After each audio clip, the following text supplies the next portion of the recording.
Hello friends.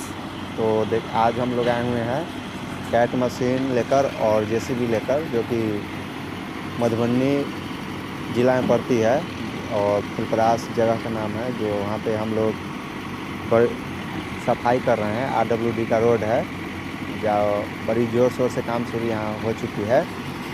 तो बहुत हर्षोल्लास की बात है। और यहाँ पे ग्रामीण लोग की खुशी इतना है कि कुछ कहने लायक नहीं है।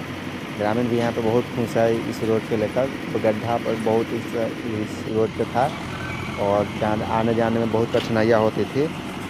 तो इसलिए हमारे कंपनी को मिली है ये रोड बनाने के लिए। और हम लोग जो इसमें दो अभी तक लगाए हैं, कैट मशीन और एक जेसीबी, और दोनों से सफाई करवा रहे हैं। सफाई होते ही फिर तुरंत इस पर जो काम होगी सोलिंग करवा के। तो आए तो वीडियो में फिर बने रहे देखने के लिए।